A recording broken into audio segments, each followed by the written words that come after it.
اللہ تعالیٰ نے جو انسان پیدا کیے ہیں ان کے مزاج مختلف ہیں۔ ان میں کچھ لوگ ہوتے ہیں جو قوی ہوتے ہیں ارادے کے، جو فیصلہ کر لیا ڈٹ گئے۔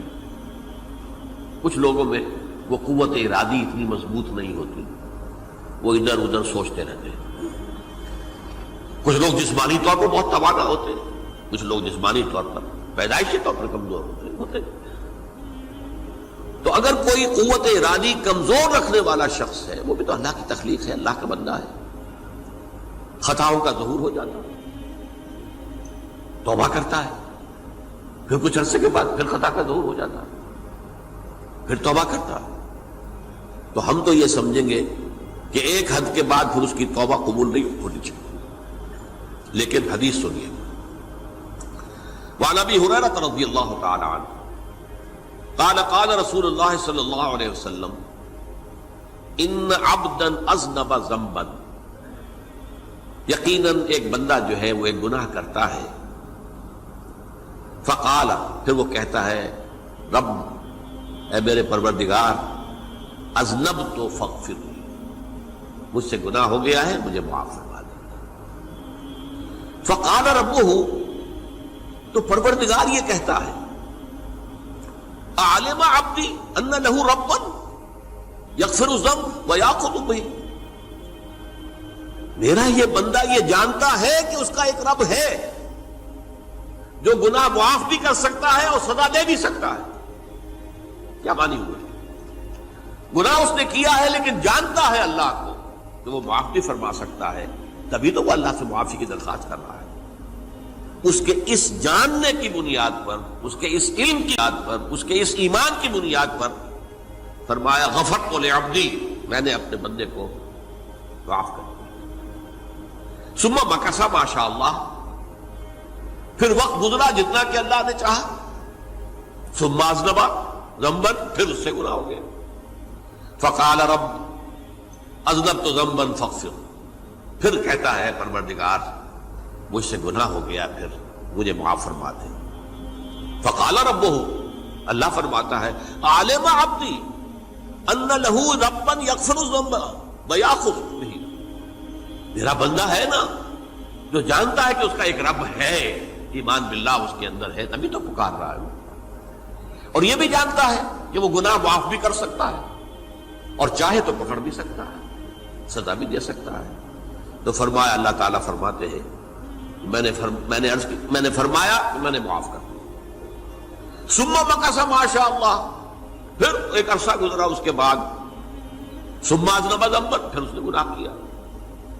قال رب اذنبت ذنبا آخر، اس نے کہا پروردگار میں نے تو پھر ایک اور گناہ کر دیا، فاغفر لی، مجھے بخش دے۔ فقال اعلم عبدی ان لہ ربا یغفر الذنب ویأخذ بہ، میرا بندہ جانتا ہے نا کہ اس کا ایک رب ہے جسے وہ پکار رہا ہے، کہ وہ جانتا ہے کہ اسے اختیار حاصل ہے کہ چاہے تو بخش دے اور چاہے تو پکڑ لے۔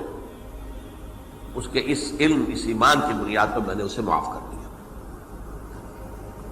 ایک اور حدیث، میں نے چونکہ اس گفتگو کے لیے ان احادیث کا تفحص کیا ہے، یہ تو بہت ہیں حدیثیں، میں نے ان میں سے کچھ چنی ہیں۔ ہمارے بعض واعظ ناصح وہ بھی کسی شخص کو روکتے رہے، برائیوں سے روکتے رہے، نہیں رکتا، تو کہیں غصے میں آ کے اللہ تجھے کبھی معاف نہیں کرے گا۔ یہ کتنا بڑا جرم ہے، اس کا اندازہ کیجئے اس حدیث سے۔ تم میرے بندے کو میری رحمت سے مایوس کر رہے ہیں، کتنا بڑا جرم ہے، اس کا اندازہ کیجئے۔ یہ مسلم شریف کی روایت ہے، عن جندب، حضرت جندب رضی اللہ تعالی عنہ سے، ان رسول اللہ صلی اللہ علیہ وسلم حدث، کہ اللہ کے رسول صلی اللہ علیہ وسلم نے ایک واقعہ بیان کیا، ان رجلا قال، کہ ایک شخص نے یہ کہا، واللہ لا یغفر اللہ لفلان، کہ خدا کی قسم اللہ تعالیٰ فلاں شخص کو کبھی معاف نہیں کرے گا۔ وَأَنَّ اللَّهَ تَعَالَى قَالَ، اس پر اللہ تعالیٰ نے یہ فرمایا منزل نزیت اللہ علیہ، یہ کون ہے جو میرے اوپر حکومت کرنے والا آ گیا، جو میری طرف سے حکم لگا رہا کہ میں کبھی معاف نہیں کروں گا؟ منزل نزی، کون ہے وہ شخص؟ الذی اللہ علیہ انی لا اغفر لفلان، کہ میں فلاں شخص کو کبھی معاف نہیں کروں گا، قد غفرت لفلان، اس کو تو میں نے معاف کر دیا، واحبطت عملہ، اس شخص کے تمام اعمال میں نے ضائع کر دیے کہ تم نے میرے بندے کو مایوس کیا۔ یہ ہے جرم کی انکار۔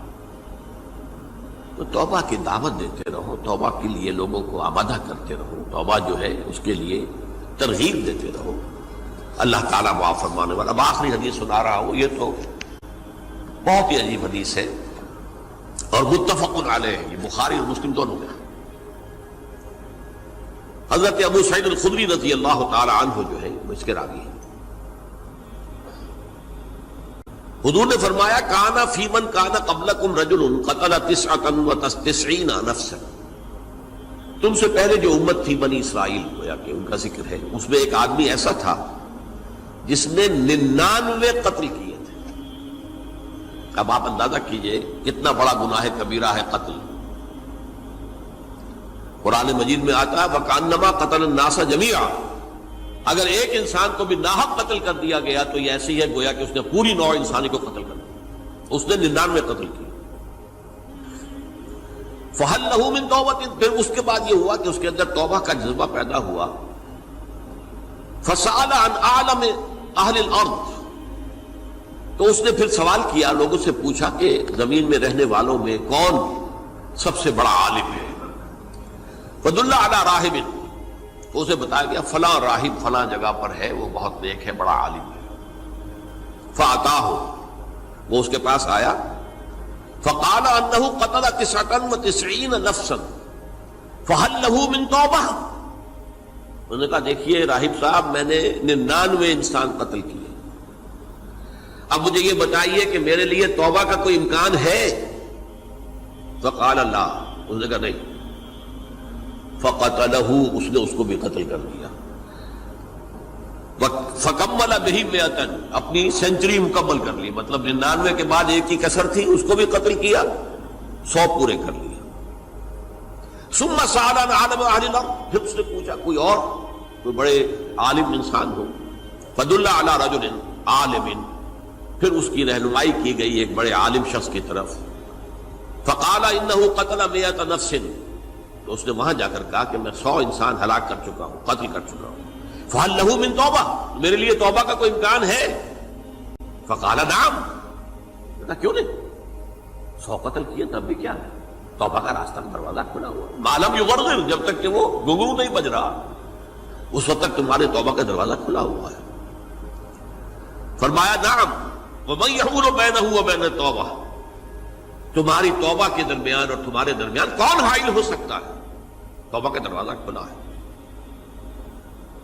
لیکن ساتھ ہی کہا انطلق الی ارض کذا و کذا، اب تم ایسے کرو جہاں تم رہتے ہو وہاں نہ جاؤ واپس، وہاں کا ماحول اچھا نہیں ہے، معاشرہ اچھا نہیں ہے، ہو سکتا ہے کہ تم توبہ پر قائم نہ رہ سکو، تم فلاں جگہ چلے جاؤ، وہاں اچھے لوگ آباد ہیں، ان میں جا کر رہو۔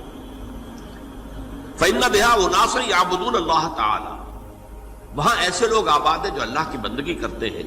فاعبد اللہ معہم، تو تم ان کے ساتھ مل کر اللہ کی بندگی اور پرستش کرو۔ ولا ترجع الی ارضک، اپنی زمین کی طرف اپنے وطن میں واپس نہ جاؤ۔ فإنها ارض سوء، وہ بری جگہ ہے۔ فانطلقا، تو وہ چل پڑا، ہجرت کر رہا ہے، اس جگہ جا رہا ہے جہاں کا راہب نے بتایا تھا۔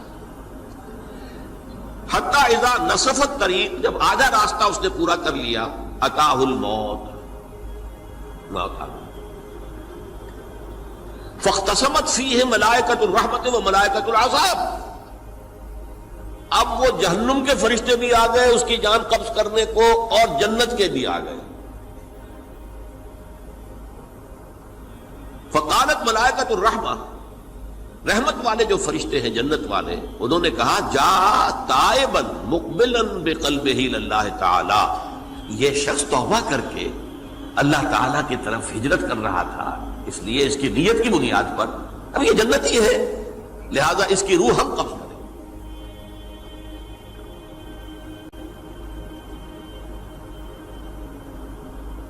وقالت الملائکۃ العذاب، اور وہ جو عذاب والے فرشتے ہیں وہ کہیں گے انہ لم یعمل خیرا قط، تو نے توبہ کے بعد کوئی نیک عمل تو کیا ہی نہیں، تو کس بنیاد پر اس کو تم جنت میں لے جاؤ گے؟ اس کو تو دوزخ میں جانا چاہیے۔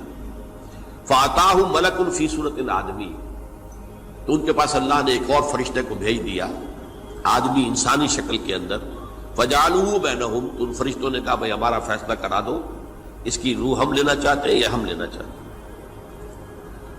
انہیں حکم بنا لیا۔ فقال قیسوا ما بین الارضین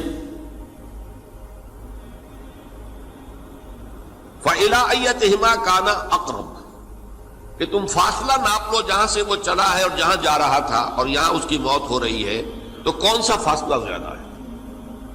جب ناپا گیا، بلکہ ایک حدیث میں آتا ہے کہ اس پر اللہ نے زمین کو جو ہے حکم دے دیا، ایک طرف والی زمین تو سکڑ جا، دوسری والی جو ہے تو پھیل جا، تاکہ وہ جو جدھر جو جا رہا تھا وہ زیادہ قریب ہو جائے بنسبت اس کے کہ جہاں سے وہ چلا تھا۔ تو اس فیصلے پر پھر جو فرشتے تھے جو کہ رحمت کے فرشتے تھے وہ اس بندے کو لے گئے جنت کے اندر۔ یہ ہے توبہ کی عظمت اور اس کی تاثیر۔